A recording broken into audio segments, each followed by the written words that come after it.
aquella penosa y necesaria explicación. Era forzoso que fuera un momento difícil. Tenía que destruir todas las esperanzas que ella misma había estado alimentando con tanto afán. Mostrarse en el ingrato papel de la que había sido preferida. Y reconocer que se había equivocado totalmente y que todas sus ideas sobre aquella cuestión habían sido erróneas, como todas sus observaciones, todas sus convicciones, todos los augurios que ella había hecho durante las últimas 6 semanas. La confesión renovó por completo en Emma el sonrojo de unos días atrás. Y al ver las lágrimas de Harriet pensó que aquello nunca podría perdonárselo. Harriet aceptó la realidad con mucho temple, sin hacer ningún reproche a nadie, y demostrando en todos los detalles un candor y una modestia que en aquellos momentos tenían un gran valor ante los ojos de su amiga.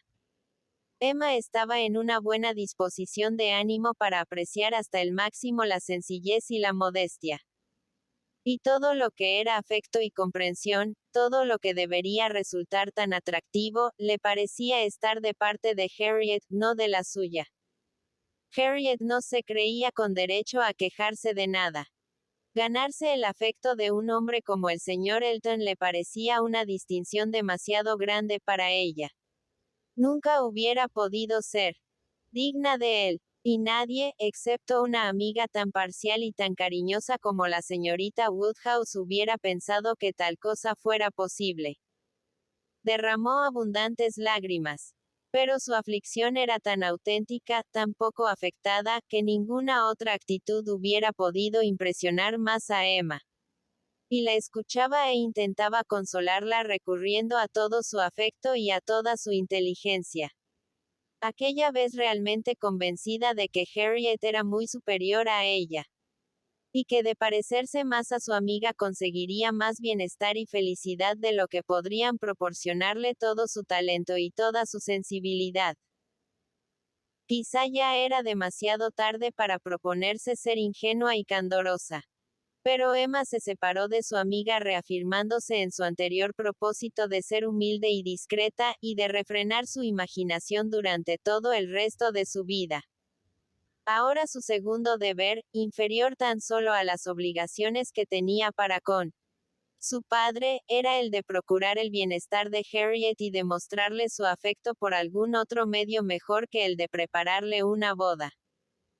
Se la llevó a Hartfield, dándole continuas pruebas de su cariño y esforzándose por distraerla y hacer que se divirtiese, y valiéndose de la conversación y de la lectura para apartar de sus pensamientos al señor Elton.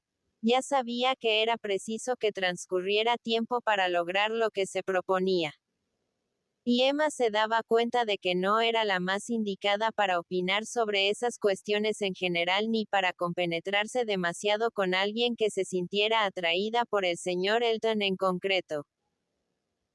Pero le parecía lógico pensar que a la edad de Harriet, y una vez extinguida toda esperanza, para cuando regresara el señor Elton podía haberse llegado ya a un cierto estado de serenidad que permitiera a ambos volver a encontrarse en la común rutina de la amistad sin ningún peligro de delatar sus sentimientos ni de acrecentarlos.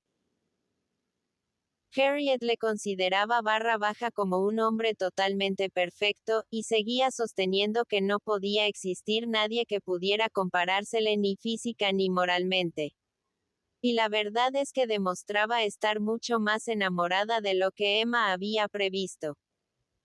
Pero, a pesar de todo, le parecía una cosa tan natural, tan inevitable tener que luchar contra una inclinación no correspondida de aquella clase, que no suponía que pudiera seguir siendo tan intensa durante mucho más tiempo. Si el señor Elton a su regreso manifestaba su indiferencia de un modo evidente e inequívoco, como Emma no dudaba que tendría interés en hacer, no creía que Harriet siguiese empeñada en cifrar su felicidad en verle o recordarle. El hecho de que los tres estuvieran tan arraigados, tan profundamente arraigados en el mismo lugar, era un mal para todos y cada uno de ellos. Ninguno de los tres podía cambiar de residencia ni cabía otra posibilidad de elección en el trato social. Era inevitable que se encontraran unos con otros, y tenían que componérselas como pudieran.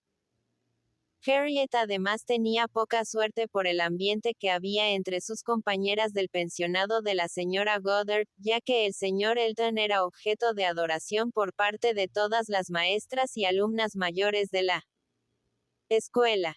Y Hartfield era el único lugar en donde podía tener ocasión de oír hablar de él con fría serenidad o con crudo realismo.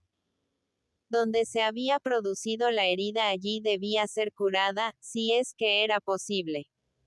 Y Emma se daba cuenta de que hasta que no viese a su amiga en vías de curación no podría recuperar la verdadera paz. Capítulo 18. El señor Frank Churchill no se presentó.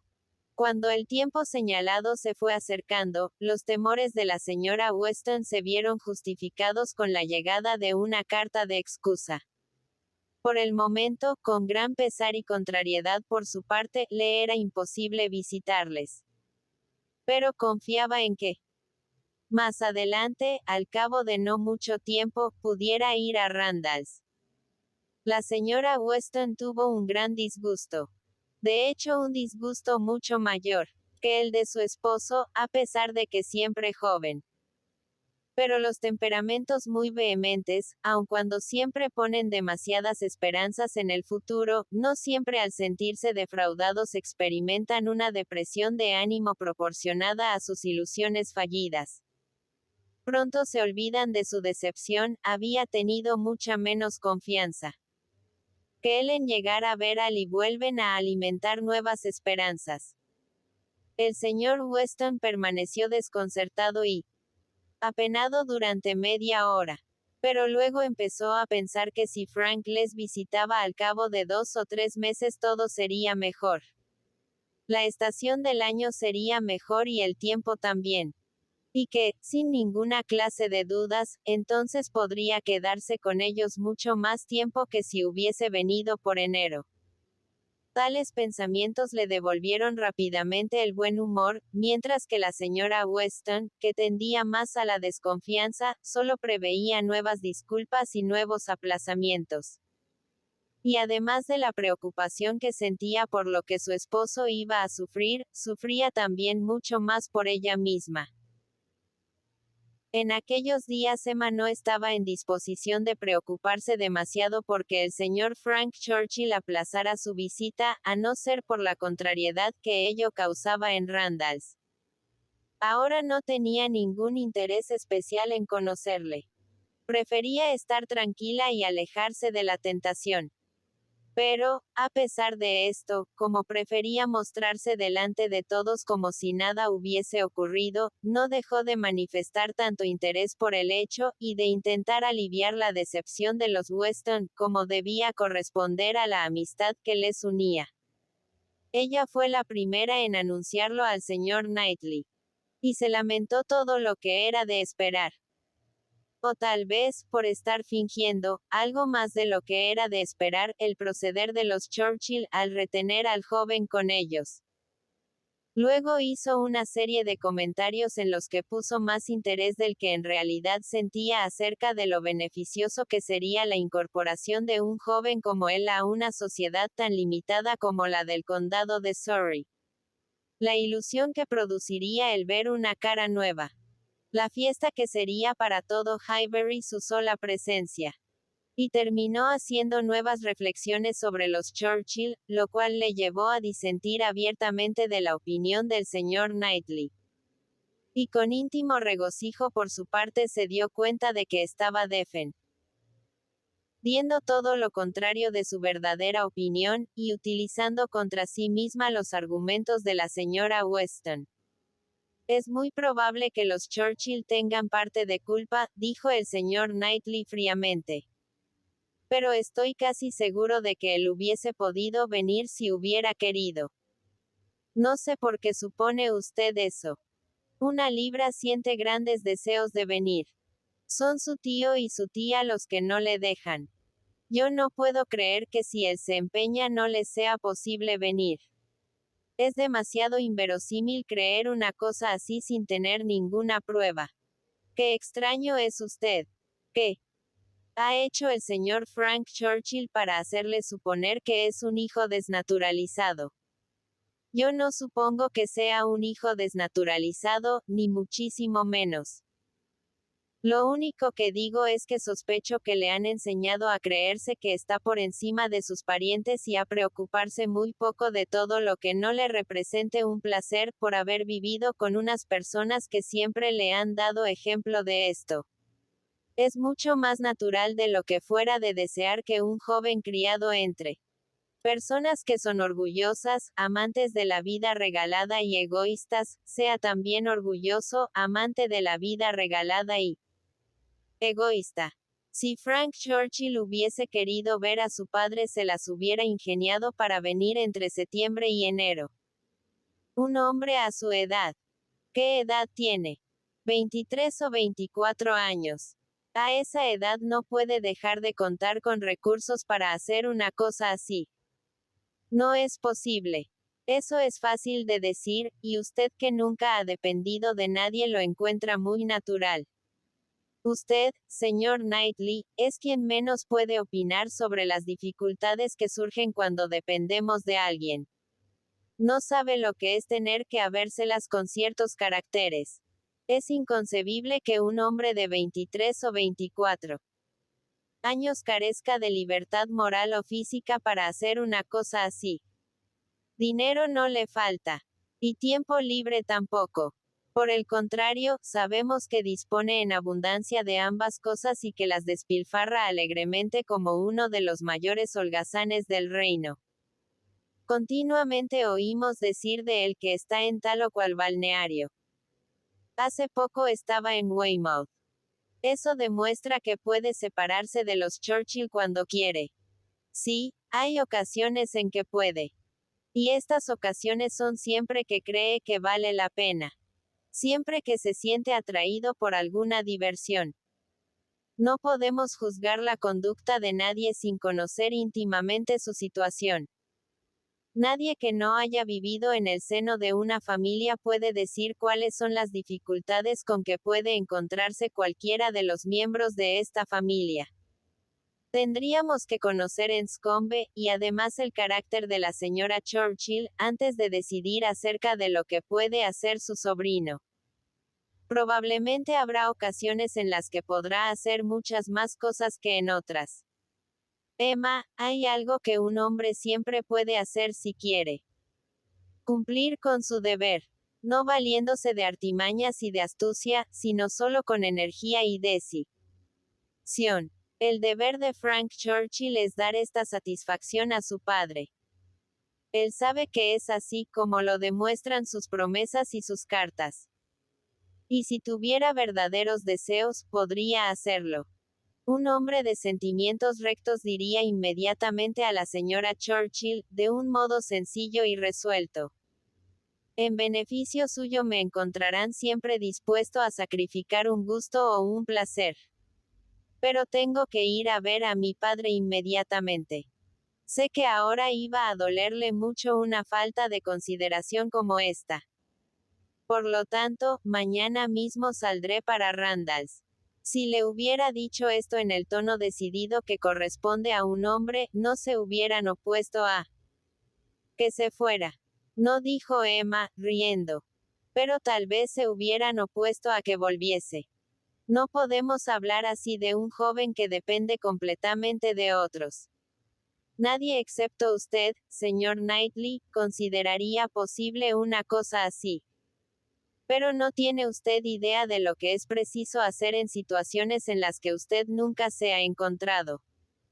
El señor Frank Churchill soltando un discurso como ese a su tío y a su tía que le han criado y que le mantienen de pie en medio de la habitación, supongo, y alzando la voz todo lo que pudiese.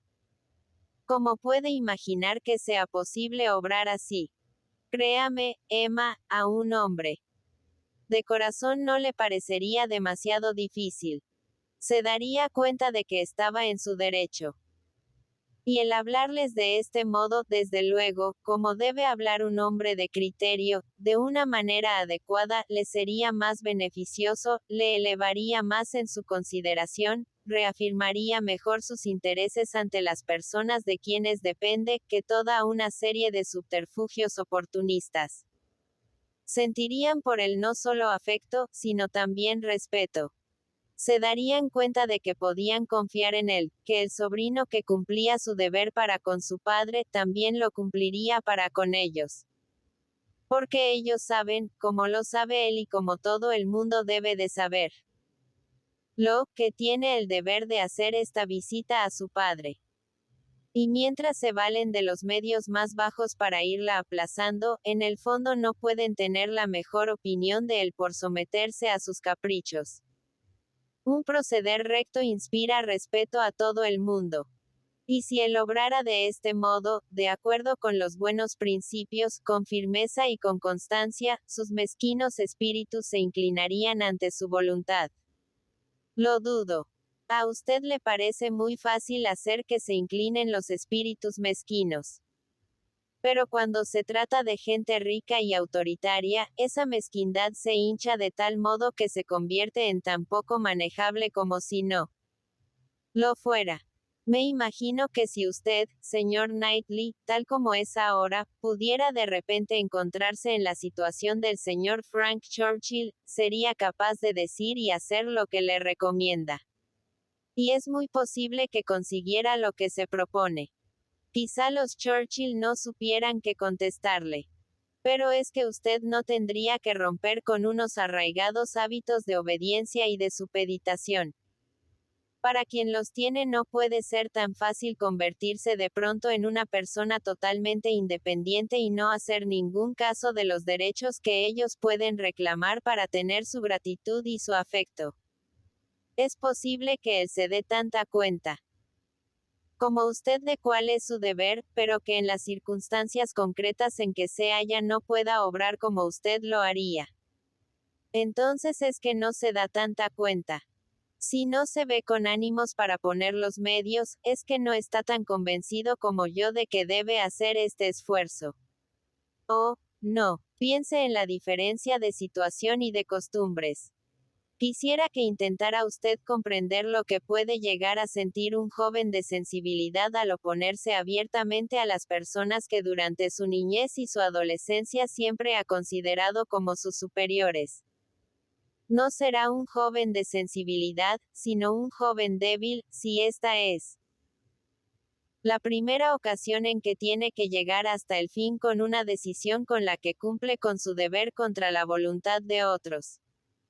A la edad que tiene debería ser ya una costumbre en él el cumplir con su deber, en vez de preocuparse tanto por si es o no oportuno hacerlo. Puedo admitir los temores de un niño, no los de un hombre.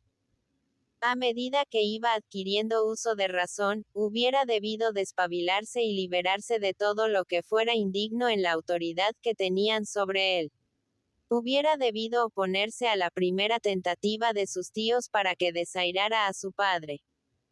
Si hubiera empezado cumpliendo con su deber, ahora no tropezaría con ninguna dificultad. Nunca nos pondremos de acuerdo sobre esta cuestión, exclamó Emma, y no tiene nada de extraño.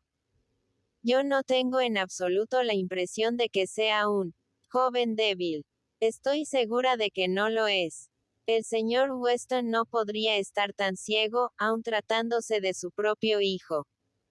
Solo que es muy probable que ese joven tenga un carácter más dócil, más condescendiente, más complaciente de lo que usted considera propio de un hombre perfecto. Estoy casi segura de que es así. Y aunque eso pueda privarle de algunas ventajas, le asegura en cambio otras muchas. Sí. Todas las ventajas de que darse muy tranquilo en su casa cuando debería estar en otro sitio, todas las ventajas de llevar una vida de diversiones y de ociosidad, y de imaginarse extraordinariamente hábil para encontrar excusas para ello. Así puede sentarse a escribir una carta preciosa y llena de floreos que contenga tantas protestas de afecto como falsedades, y convencerse a sí mismo de que ha encontrado el mejor sistema del mundo para conservar la paz dentro de casa y evitar que su padre tenga ningún derecho a quejarse. Sus cartas no me gustan en absoluto. Pues tiene usted gustos muy particulares. Al parecer todo el mundo las encuentra bien. Sospecho que a la señora Weston no le parecen tan bien. No creo que puedan ser del agrado de una mujer que tiene tan buen juicio y una inteligencia tan despierta como ella. Que ocupa el lugar de una madre, pero que no está ciega por el cariño de las madres. Por ella su visita a Randalls es doblemente necesaria, y debe de sentir doblemente esa desatención. Si ella hubiera sido una persona de posición, estoy seguro de que el señor Frank Churchill ya hubiera venido a Randalls. Y entonces poco valor hubiese tenido el que viniese o no. ¿Cree usted que su amiga no se ha hecho aún esas reflexiones? ¿Supone usted que a menudo no se dice todo eso? Para sus adentros. No, Emma, ese joven que usted cree tan amable, y solo lo es en francés, no en inglés. Puede ser muy amable, tener muy buenos modales, ser de trato muy agradable. Pero carece de lo que en inglés entendemos por delicadeza hacia los sentimientos de los demás. En él no hay nada verdaderamente amiable. Está usted empeñado en tener muy mal concepto de él. Yo. En absoluto, replicó el señor Knightley un poco contrariado. No tengo ningún interés en pensar mal de él. Estoy tan dispuesto a reconocer sus méritos como los de cualquier otro. Pero los únicos de los que he oído hablar se refieren solamente a su persona, que es alto y apuesto, y de modales finos y de trato agradable. Pues aunque solo pudiera alabársele por esto, en Highbury sería inapreciable. Aquí no tenemos muchas ocasiones de encontrar a jóvenes de buen ver, bien educados y de trato agradable. No podemos ser tan exigentes y pedir que lo tenga todo.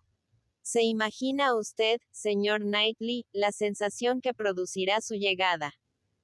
No se hablará de otra cosa en las parroquias de Donwell y Highbury.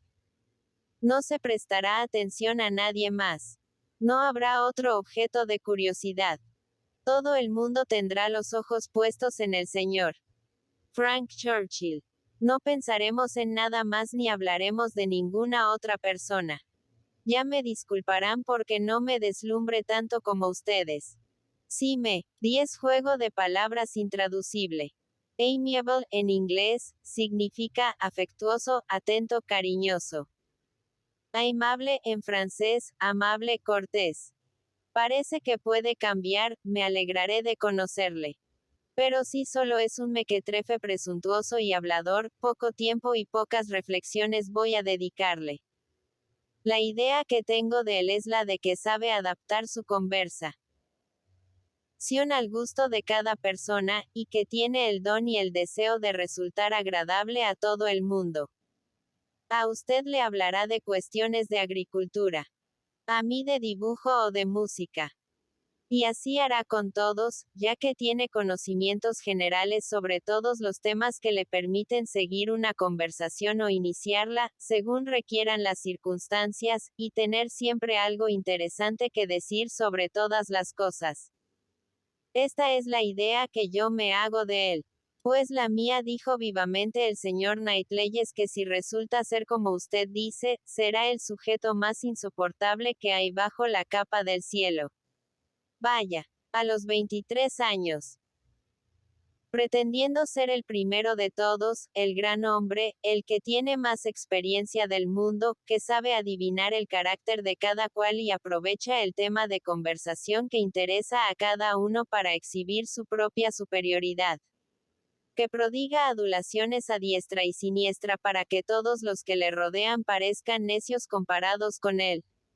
Mi querida Emma, cuando llegue el momento, su sentido común no le permitirá soportar a semejante fantoche. No voy a decirle nada más de él, exclamó Emma. Porque usted todo lo toma a mal. Los dos tenemos prejuicios. Usted en contra y yo a favor. Y no habrá modo de que nos pongamos de acuerdo hasta que lo tengamos aquí. Prejuicios. Yo no tengo prejuicios. Pues yo sí, y muchos, y no me avergüenzo en absoluto de tenerlos. El afecto que tengo a los señores Weston me hace tener un fuerte prejuicio en favor suyo. Esta es una persona en la que apenas pienso una vez al mes, dijo el señor Knightley con un aire tan molesto que movió a Emma a cambiar inmediatamente de conversación, a pesar de que no podía comprender por qué se enojaba tanto. Mostrar tanta aversión por un joven solo porque parecía ser de carácter distinto al suyo era impropio de la gran amplitud de miras que Emma estaba acostumbrada a reconocer en él, porque a pesar de la elevada opinión que él tenía de sí mismo, defecto que Emma le reprochaba a menudo, antes de entonces ella nunca hubiera supuesto ni por un momento que tal cosa le hiciera ser injusto para con los méritos de otra persona. Capítulo 19. Aquella mañana Emma y Harriet habían salido a pasear juntas, y a juicio de Emma por aquel día ya habían hablado bastante del señor Elton. Consideró que para el consuelo de Harriet y la expiación de sus propias faltas no había por qué hablar más de aquel asunto. De modo que mientras regresaban hacía todo lo posible para cambiar de conversación. Pero cuando Emma creía haber logrado ya su propósito, volvió a hablarse de lo mismo, y después de hablar durante un rato de lo que los pobres debían de padecer en invierno, y de recibir por toda contestación un murmullo quejumbroso, el señor Elton es tan bueno con los pobres. Emma creyó que debía buscarse otro medio de cambiar de tema. Precisamente estaban muy cerca de la casa en que vivían la señora y la señorita Bates, y se decidió a visitarlas para ver si la compañía de otras personas distraía a Harriet. Siempre había una buena razón para hacer esta visita. La señora y la señorita Bates eran muy aficionadas a recibir gente. Y Emma sabía que las escasas personas que pretendían ver imperfecciones en ella la consideraban como negligente en ese aspecto, opinando que no contribuía todo lo que debiera a los limitados placeres que podían ofrecerse en el pueblo. El señor Knightley le había hecho muchas observaciones acerca de ello, y la propia Emma se daba cuenta también de que esta era una de sus deficiencias. Pero nada podía imponerse a la impresión de que era una visita muy poco grata. De que eran unas señoras aburridísimas. Y sobre todo al horror del peligro que corría de encontrarse allí con la gente de medio pelo de Highbury, que siempre estaban visitándolas y por lo tanto raras veces se acercaba por aquella casa. Pero ahora adoptó la súbita decisión de no pasar por delante de su puerta sin entrar. Observando, cuando se lo propuso a Harriet, que según sus cálculos, en aquellos días estaban completamente a salvo de una carta de Jane Fairfax. La casa pertenecía a una familia de comerciantes. La señora y la señorita Bates ocupaban la planta de la sala de estar. Y allí, en la reducida habitación que les servía de todo, los visitantes eran recibidos con gran cordialidad incluso con gratitud. La pulcra y plácida anciana que se hallaba sentada en el rincón más caliente con su labor, quería incluso levantarse para ceder su sitio a la señorita Woodhouse, y su hija, más activa y habladora, seguía como siempre abrumándoles con atenciones y amabilidades, agradeciéndoles la visita, preocupándose por sus zapatos, interesándose vivamente por la salud del señor Woodhouse, dándoles buenas noticias acerca de la de su madre, y ofreciéndoles el pastel que había sobre el aparador. La señora Cole acaba de irse, vino solo por 10 minutos y ha sido tan buena que se ha quedado una hora con nosotras, y ha comido un pedazo de pastel y ha sido tan amable que nos ha dicho que le había gustado muchísimo. Espero que la señorita Woodhouse y la señorita Smith querrán complacernos y también lo probarán. Habiendo nombrado a los Cole, era inevitable que no tardaran en mencionar al señor Elton. Había mucha amistad entre ellos, y el señor Cole había tenido noticias del señor Elton después de la marcha de este. Emma sabía lo que iba a venir. Les releerían la carta, se hablaría del tiempo que hacía que estaba ausente, de cómo frecuentaba la vida de sociedad, de que en donde él estaba era siempre el preferido y de lo concurrido que había estado el baile del maestro de ceremonias. Y pasó por todo ello con mucho tacto, mostrando todo el interés y haciendo todos los elogios que eran de rigor, y siempre adelantándose a hablar para evitar que Harriet se viese obligada a decir algo. Emma ya estaba dispuesta a pasar por todo esto cuando entró en la casa. Pero suponía que una vez hubieran terminado de hacer grandes elogios de él, no las importunarían con ningún otro tema de conversación enojoso, y que se pondrían a divagar extensamente acerca de todas las señoras y señoritas de Highbury y de sus partidas de cartas. Lo que no esperaba era que Jane Fairfax diese al señor Elton. Pero la señorita Bates inesperadamente inició esta conversación. Abandonó bruscamente el tema del señor Elton para pasar a los Cole, y por fin acabar hablando de una carta de su sobrina. Oh, sí, señor Elton. Me han dicho que como bailar. La señora Cole me decía que ha bailado mucho en los salones de Bath. La señora Cole ha sido tan amable que se ha quedado un rato con nosotras charlando de Jane. Porque apenas llegar ya ha preguntado por ella. Ya sabe usted, Jane es su preferida. Siempre que la tenemos con nosotras, la señora Cole no sabe más que colmarla de atenciones. Claro que hay que decir que Jane se merece eso y mucho más. De modo que apenas llegar, ha preguntado ya por ella. Y dice, ya sé que últimamente no pueden haber tenido noticias de Jane, porque no son los días en que ella escribe. Y entonces yo le he contestado, pues mire, sí que tenemos, esta misma mañana hemos recibido carta suya. Creo que en mi vida he visto a nadie más sorprendido.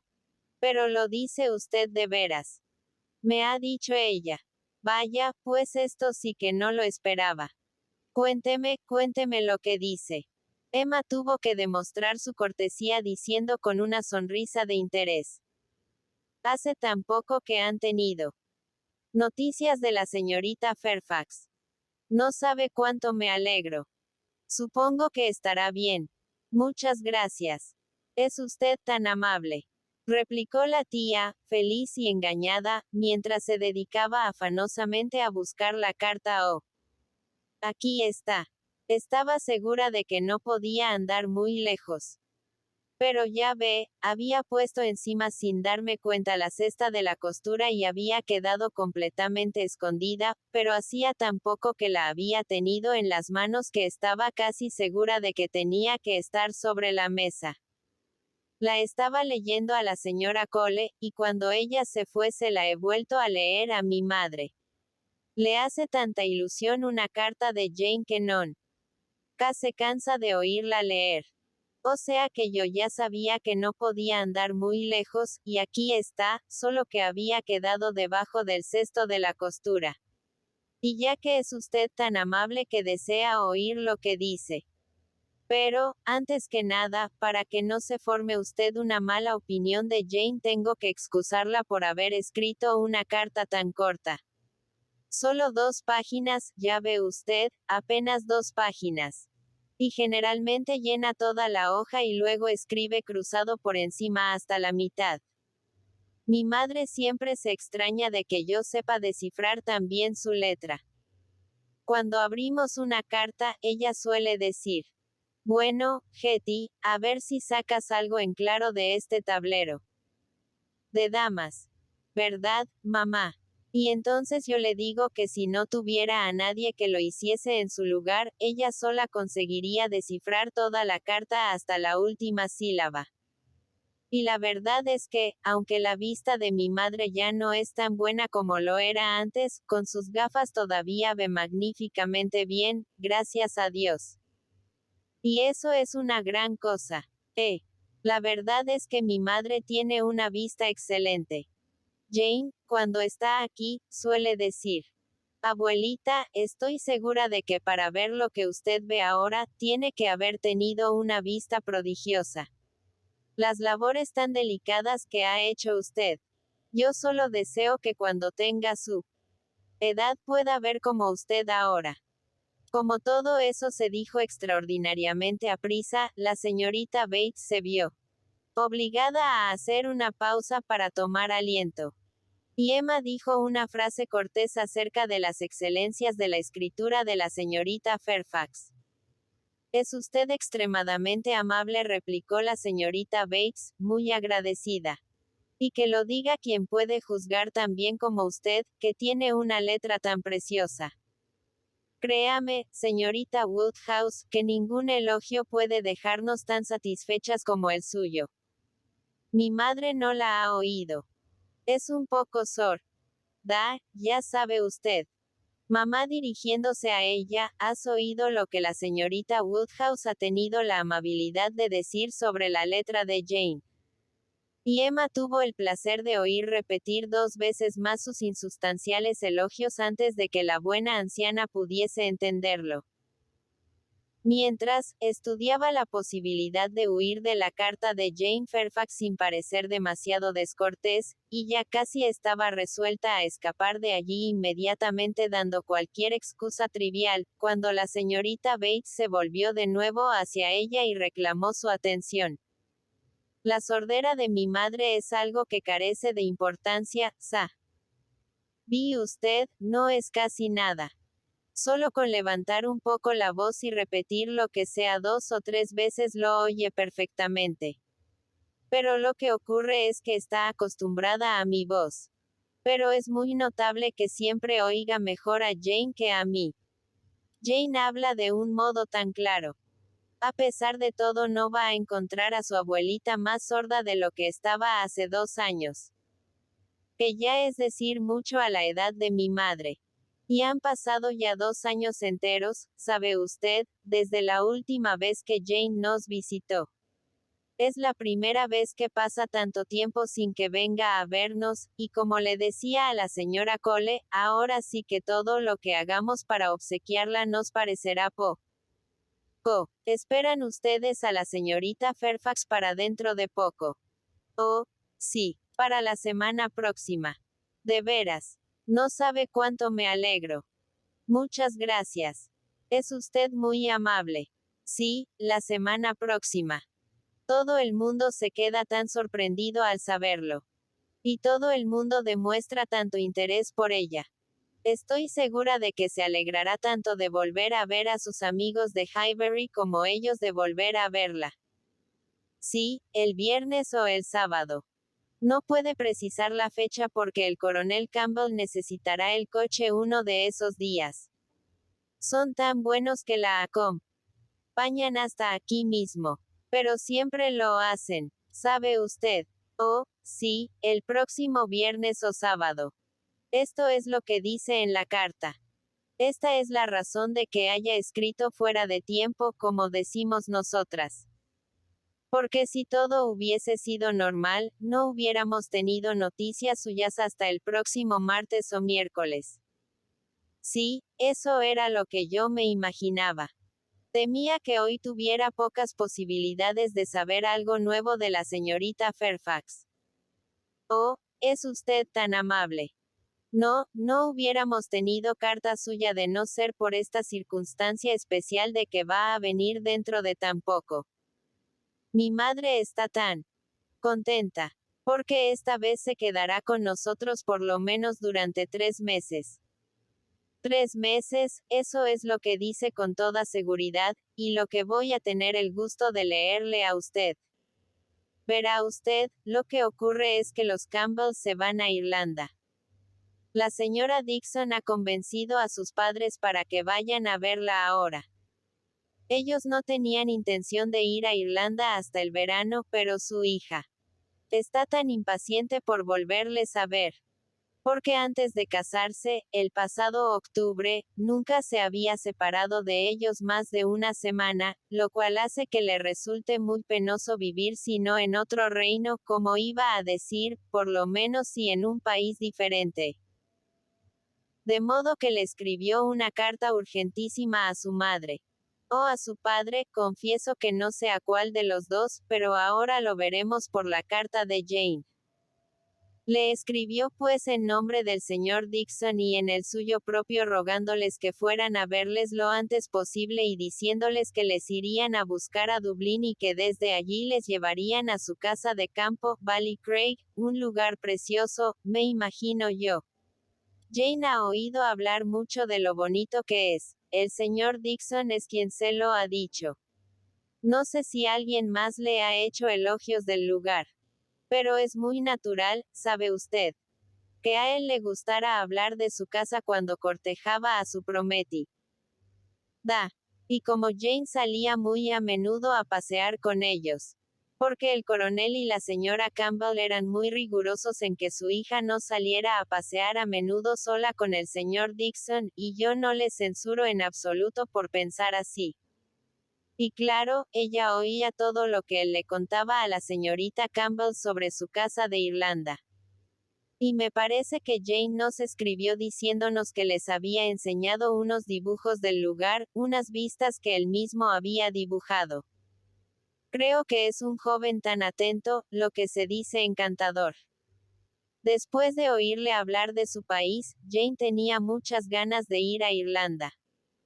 En aquel momento, en el Cere Bro de Emma surgió una ingeniosa y divertida sospecha referente a Jane Fairfax, al encantador señor Dixon y al hecho de que ella no fuera a Irlanda, y dijo con la insidiosa intención de descubrir algo más. Deben de estar ustedes muy satisfechas de que la señorita Fairfax pueda venir a visitarles en esta ocasión. Teniendo en cuenta la íntima amistad que tiene con la señora Dixon, era lógico que ustedes creyeran que no podría excusarse de acompañar al coronel y a la señora Campbell. Cierto, muy cierto. Eso era lo que siempre habíamos temido. Porque no nos hubiera gustado tenerla tan lejos de nosotras durante meses y meses, sin que hubiera podido venir si hubiera ocurrido algo. Pero ya ve usted que todo se ha resuelto de la mejor manera. Ellos, me refiero a los señores Dixon, estaban empeñados en que acompañara al coronel y a la señora Campbell. Puede usted tener la seguridad. Y Jane dice, como ahora mismo oirá usted, que insistieron muchísimo en que hiciera también este viaje. El señor Dixon no parece ser una persona descuidada o desatenta en estas cosas. Es un joven realmente encantador. Desde que salvó la vida a Jane en Weymouth cuando estaban paseando en barca y de pronto una de las velas dio la vuelta bruscamente y ella hubiera caído al mar, y estaba irremisiblemente perdida a no ser que él, con una gran presencia de ánimo, la hubiese cogido por el vestido. Cada vez que lo pienso me dan temblores. Pues desde que nos enteramos de lo que había ocurrido aquel día sentimos un gran aprecio por el señor Dixon. Y a pesar de la insistencia de todos sus amigos y de los deseos que tenía de ver Irlanda, la señorita Fairfax prefiere dedicar su tiempo a usted y a la señora Bates, ¿no? Sí, ha sido ella quien lo ha decidido, según su libre voluntad. Y el coronel y la señora Campbell opinan que hace muy bien, que eso es exactamente lo que ellos le hubieran aconsejado. Y la verdad es que ellos tienen un especial interés porque pase una temporada respirando el aire de su tierra natal, porque últimamente ha estado un poco delicada, y no tan bien de salud como de costumbre. No sabe cuánto lo siento. Me parece que es un criterio muy acertado. Pero la señora Dixon debe haber tenido una gran decepción. Según creo, la señora Dixon no es una belleza muy llamativa, ¿verdad? Me refiero a que no puede compararse en modo alguno con la señorita Fairfax, no. Oh, no, es usted muy amable al decir estas cosas. Pero la verdad es que no. No hay comparación posible entre ellas. La señorita Campbell siempre ha sido una joven que no ha llamado en absoluto la atención. Pero, eso sí, muy elegante y de trato muy agradable.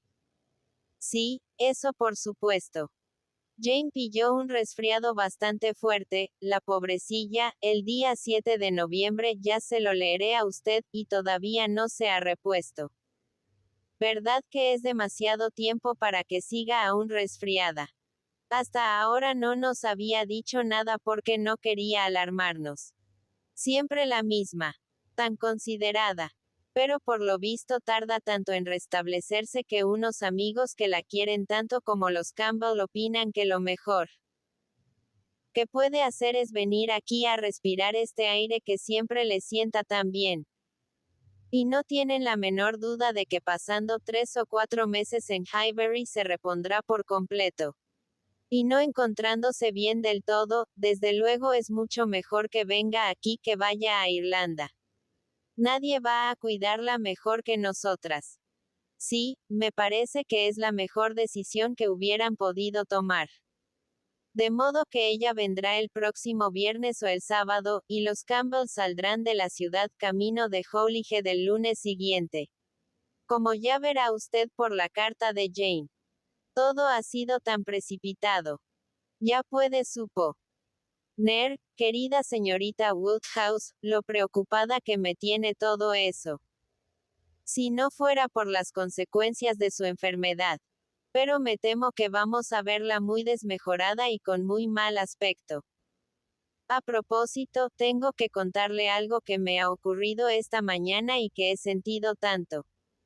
Yo siempre tengo la costumbre de leer primero para mí las cartas de Jane, antes de leerlas en voz alta para mi madre, ¿sabe usted?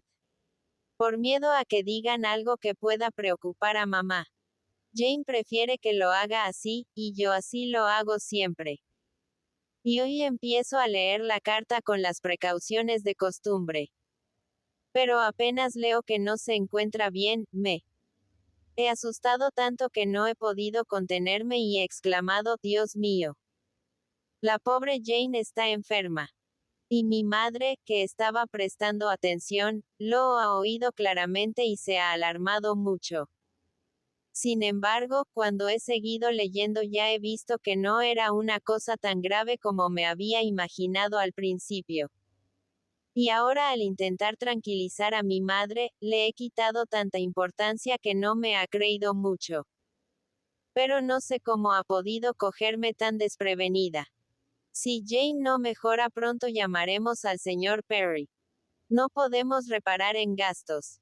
Y aunque él sea tan generoso y quiera tanto a Jane que me atrevería a asegurar que no querrá cobrar nada por sus visitas, nosotras tampoco podemos consentirlo, ¿sabe usted? Tiene una esposa y una familia que mantener y no puede perder su tiempo. Bueno, ahora que ya le he dado una idea de lo que nos dice Jane, pasemos a la carta, y estoy convencida de que ella le contará mucho mejor su historia de lo que yo puedo contársela. Lo siento muchísimo, pero tendríamos que irnos, dijo Emma, volviéndose hacia Harriet y empezando a levantarse. Mi padre nos estará esperando. Cuando entramos no tenía intención ni podía quedarme más de 5 minutos.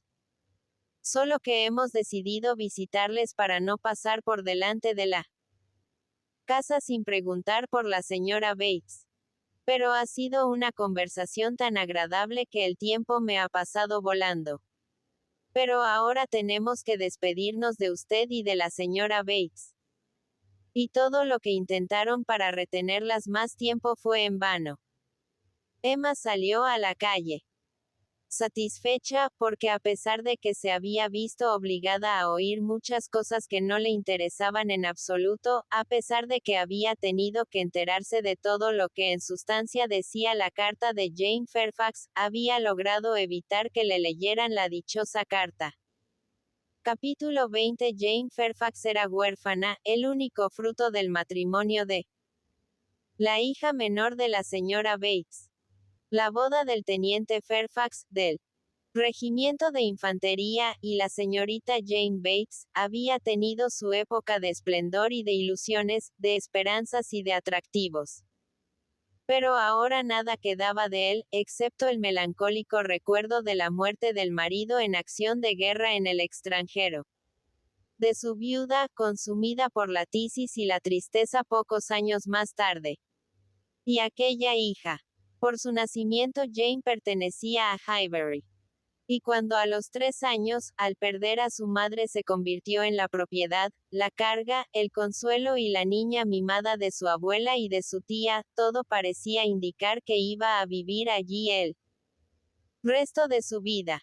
Que iba a recibir una educación proporcionada a los escasos medios de su familia, y que iba a crecer sin frecuentar la buena sociedad y sin poder perfeccionar los dotes que la naturaleza le había proporcionado. Encanto personal, viveza de ingenio, un corazón sensible y un trato agradable. Pero los compasivos sentimientos de un amigo de su padre le dieron la oportunidad de cambiar su destino. Ese amigo era el coronel Campbell, que había tenido en gran estima al teniente Fairfax, considerándolo como un excelente oficial y como un joven de grandes méritos. Y además le debía tales atenciones, durante una terrible fiebre que se declaró en un campamento, que creía deberle la vida. Estas eran cosas que no podía olvidar, a pesar de que pasaron una serie de años, después de la muerte del pobre Fairfax, en los que él se hallaba en el extranjero, pero su regreso a Inglaterra le permitió llevar a cabo sus propósitos. Cuando regresó averiguó el paradero de la niña y se informó acerca de ella. El coronel estaba casado y solo tenía un hijo, una niña que debía tener la misma edad que Jane. Y Jane se convirtió en huésped habitual de su casa, en la que pasaba largas temporadas, siendo muy querida por todos. Y antes de que cumpliera los 9 años, el gran cariño que su hija sentía por ella y su propio deseo de dispensarle su protección, movieron al coronel Campbell a ofrecerse para correr con todos los gastos de su educación. La oferta fue aceptada. Y desde entonces Jane había pertenecido a la familia del coronel Campbell y había vivido siempre con ellos, sin visitar a su abuela más que de vez en cuando. Se decidió que Jane se preparara para la enseñanza, ya que los escasos centenares de libras que había heredado de su padre hacían imposible toda posición independiente. Y el coronel Campbell carecía de medios para asegurar su porvenir de otro modo. Pues a pesar de que sus ingresos, procedentes de su paga y sus asignaciones, no eran nada despreciables, su fortuna no era muy grande, y debía ser íntegra para su hija. Pero dándole una buena educación, confiaba proporcionarle para más adelante los medios para vivir decorosamente. Esta era la historia de Jane Fairfax. Había caído en buenas manos, los Campbell no habían tenido más que bondades para con ella y se le había dado una excelente educación. Viviendo constantemente con personas de recto criterio y cultivadas, su corazón y su entendimiento se habían beneficiado de todas las ventajas de la disciplina y de la cultura. Y como el coronel Campbell residía en Londres, sus aptitudes más descollantes habían podido ser plenamente cultivadas gracias al concurso de los mejores maestros. Sus facultades y su capacidad eran también dignos de todo lo que aquella amistad pudiera ofrecerle. Y a los 18 o 19 años era ya, dentro de lo que a una edad tan temprana se puede estar capacitado para enseñar a los niños, muy competente en cuestiones de enseñanza. Pero la querían demasiado para que permitiesen que se separara de ellos. Ni el padre ni la madre tuvieron valor para proponerlo, y la hija no hubiera podido soportar una separación. El día funesto fue, pues, aplazado. Fue fácil encontrar la excusa de que era aún demasiado joven. Y Jane siguió viviendo con ellos, participando como una hija más en los honestos recreos de la sociedad elegante, y disfrutando de una juiciosa mezcla de vida hogareña y de diversiones, sin más preocupación que la de su porvenir, ya que su buen sentido no podía por menos de recordarle prudentemente que todo aquello no tardaría en terminarse. El afecto que le profesaba toda la familia, y sobre todo el gran cariño que sentía por ella la señorita Campbell, decía mucho en favor de ellos, ya que el hecho era que Jane era claramente superior, tanto en belleza como en conocimientos. Los encantos de que le había dotado la naturaleza no podían pasar inadvertidos para su joven amiga, y los padres tenían también que darse cuenta de la superioridad de su inteligencia. Sin embargo, siguieron viviendo juntos unidos por un cálido afecto, hasta la boda de la señorita Campbell, quien tuvo la fortuna, esta buena suerte que tan a menudo desbarata todas las previsiones en cuestiones matrimoniales, haciendo que tenga preferencia la medianía a lo que es superior, de conquistar el corazón del señor Dixon, un joven rico y agradable, casi desde el mismo momento en que se conocieron. Y no tardó en verse casada y feliz, mientras que Jane Fairfax tenía aún que empezar a pensar en ganarse el pan cotidiano. La boda se había celebrado hacía muy poco tiempo. Demasiado poco para que la menos afortunada de las dos amigas hubiera podido emprender ya la senda del deber. Aunque había llegado a la edad que ella misma se había fijado para este comienzo. Hacía tiempo que tenía decidido que a los 21 años empezaría su nueva vida. Con la fortaleza de una novicia devota había resuelto completar el sacrificio a los 21 años, y renunciar a todos los placeres del mundo, a todo honesto trato con los demás, a toda sociedad, a la paz y a la esperanza, para seguir para siempre el camino de la penitencia y de la mortificación. El buen juicio del coronel y de la señora Campbell les impidió oponerse a esta decisión, aunque sus sentimientos les impulsaran a ello. Mientras ambos viviesen, no era necesario que Jane lo pidiera. Su casa estaría siempre abierta para ella. Por su gusto, no hubieran consentido que se fuera de allí. Pero eso hubiera sido egoísmo. Lo que por fin tenía que llegar era mejor hacerlo pronto. Tal vez entonces empezaron a comprender que hubiera sido más sensato y mejor para ella haber resistido a la tentación de ir aplazando aquel momento y evitar que Jane conociera y disfrutara las ventajas del ocio de una vida desahogada que ahora se veía obligada a abandonar. Sin embargo, todavía el afecto se esforzaba por aferrarse a cualquier pretexto razonable para demorar en lo posible aquel triste momento. Jane no se había vuelto a encontrar completamente bien desde la boda de la hija de la casa.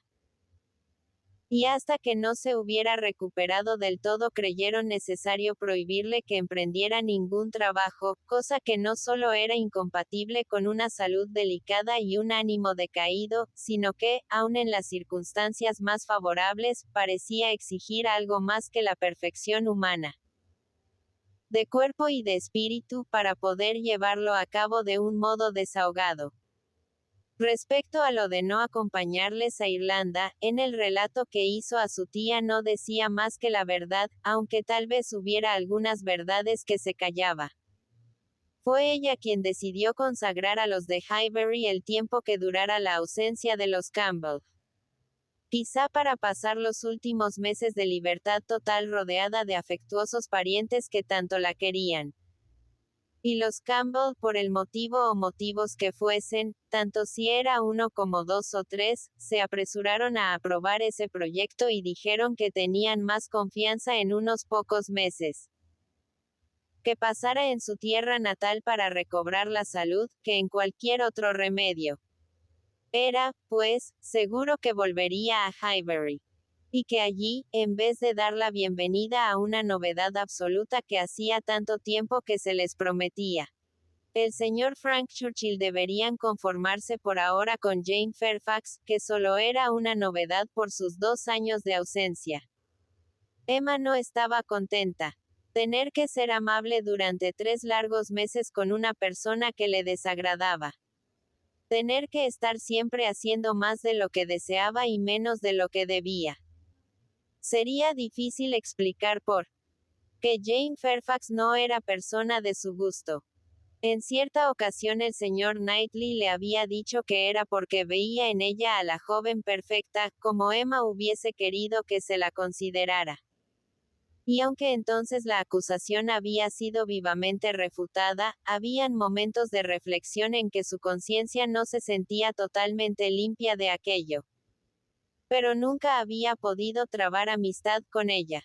No sabía por qué, pero veía en Jane una frialdad y una reserva. Una aparente indiferencia por gustar o no gustar. Y además su tía era una charlatana tan terrible. Y todo el mundo armaba tal alboroto cuando se trataba de ella. Y,